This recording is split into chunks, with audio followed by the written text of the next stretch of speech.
Assalamualaikum warahmatullahi wabarakatuh. Nama saya Nurul Umi Magfirah, nomor NIM 1118033. Saya mahasiswa Universitas Pesantren Tinggi Darul Ulum Jombang, program studi Pendidikan Agama Islam, Fakultas Agama Islam.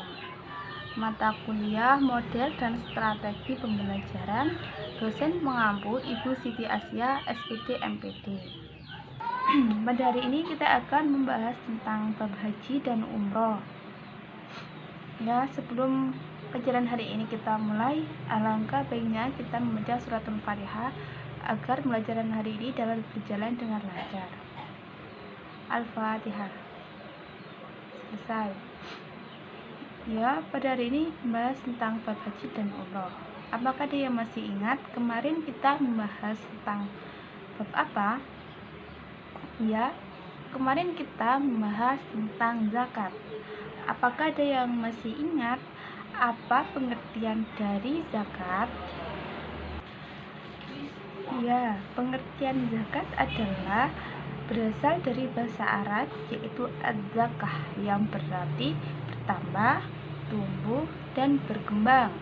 Sedangkan zakat menurut istilah syara artinya sesuatu yang wajib dikeluarkan dari sekumpulan harta benda tertentu menurut sifat, ukuran tertentu, dan kepada golongan tertentu yang berhak menerimanya. Kemudian macam-macam zakat kemarin ada berapa? Macam zakat yang pertama yaitu zakat fitrah. Zakat fitrah menurut istilah syara adalah zakat yang wajib dikeluarkan oleh setiap muslim setahun sekali, yaitu berupa makanan pokok yang sesuai kadar yang telah ditentukan oleh syara. Hukum zakat fitrah adalah fardu ain, yaitu wajib dilaksanakan setiap umat Islam yang memiliki kelebihan makanan pokok untuk diri, keluarga, baik tua atau muda, dan anak-anak yang baru dilahirkan oleh ibunya, termasuk orang-orang yang menjadi tanggungan yang wajib membayar zakat. Kemudian zakat mal. Zakat mal bisa juga disebut dengan zakat harta. Zakat harta yaitu kewajiban umat Islam yang memiliki harta benda tertentu untuk diberikan kepada yang berhak sesuai dengan ketentuan nisab atau ukuran banyaknya dan dalam jangka waktu tertentu. Adapun tujuan daripada zakat mal adalah untuk membersihkan dan mensucikan harta benda mereka dari hak-hak kaum miskin di antara umat Islam. Kemudian kita akan membahas tentang bab haji dan umroh. Apakah ada yang tahu pengertian dari haji atau umroh? Ya, Ibu jelaskan. Haji menurut bahasa artinya menyengaja, sedangkan haji dilihat dari segi istilah yaitu bersengaja mendatangi Baitullah atau Ka'bah untuk melakukan beberapa amal ibadah dengan tata cara yang tertentu dan dilaksanakan pada waktu tertentu. Menurut syarat-syarat yang ditentukan oleh syara semata-mata mencari ridha Allah. Adapun pengertian dari umroh menurut bahasa yaitu bermakna ziarah, sedangkan menurut istilah syara umroh ialah menziarahi Ka'bah dan melakukan tawaf di sekelilingnya. Kemudian dasar hukum pelaksanaan haji dan umroh. Mengenai hukum ibadah haji, asal hukumnya adalah wajib ain, yaitu wajib bagi yang mampu. Haji merupakan rukun Islam yang kelima, yaitu yang diwajibkan kepada setiap muslim yang mampu untuk mengerjakannya. Kemudian syarat-syarat wajib haji dan umroh. Orang-orang yang berkewajiban menjalankan haji dan umroh itu hanyalah yang memenuhi syarat-syarat, yaitu diantaranya yang pertama Islam, yang kedua berakal, yang ketiga baligh, dan yang keempat merdeka, dan yang kelima yaitu mampu atau puasa. Kemudian rukun haji ada berapa? Ya, rukun haji ada 6 perkara. Yang pertama yaitu ihram. Ihram adalah berpakaian ihram dan niat ihram haji. Yang kedua yaitu wukuf. Wukuf yaitu berdiam di padang Arafah pada tanggal 9 Dzulhijjah. Yang ketiga tawaf. Tawaf haji yang disebut dengan tawaf ifadah.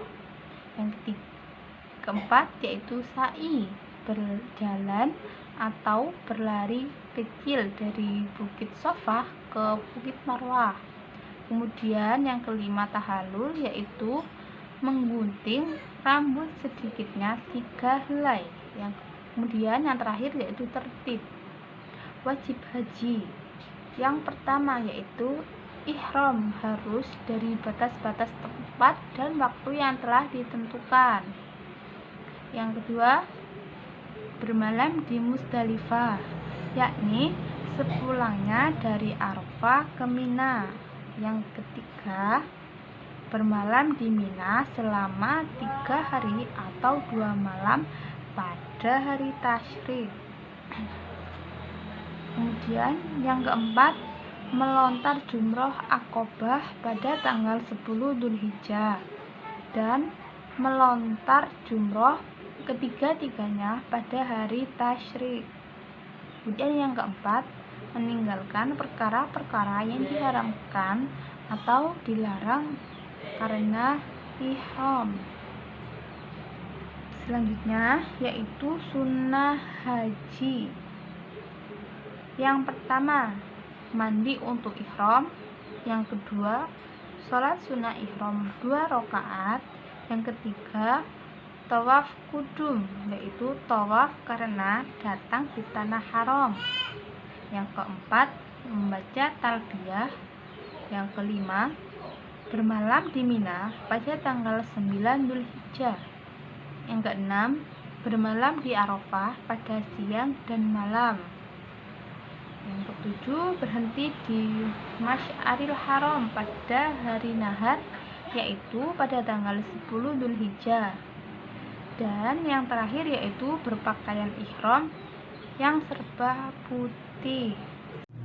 Rukun dan wajib umroh yaitu yang pertama ihram dengan niatnya, yang kedua tawaf, ketiga sa'i, yang keempat tahallul, dan yang terakhir yaitu tertib.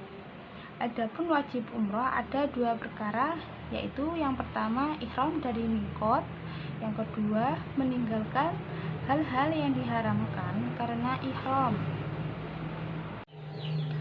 Hikmah haji dan umroh yang pertama bagi orang yang melaksanakan yaitu 1. Memperteguh dan meningkatkan takwa kepada Allah, karena dalam ibadah haji dan umroh diliputi penuh kekhusyuan. Yang kedua, segala pengalaman yang dirasakan selama mengerjakan ibadah haji dan umroh semenjak berangkat hingga kembali dapat diambil sebagai pelajaran. Setiap kegiatan dalam pelaksanaan ibadah haji dan umroh akan menuntut penghayatan dan mendorong setiap muslim agar selalu dan senantiasa memelihara kekuatan fisik dan juga mental.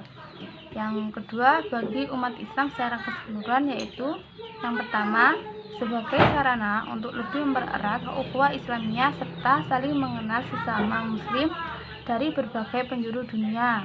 Yang kedua, momentum tersebut dapat dimanfaatkan untuk membina persatuan dan kesatuan umat Islam. Sekian pelajaran hari ini, kurang lebihnya mohon maaf. Sekian, wassalamualaikum warahmatullahi wabarakatuh.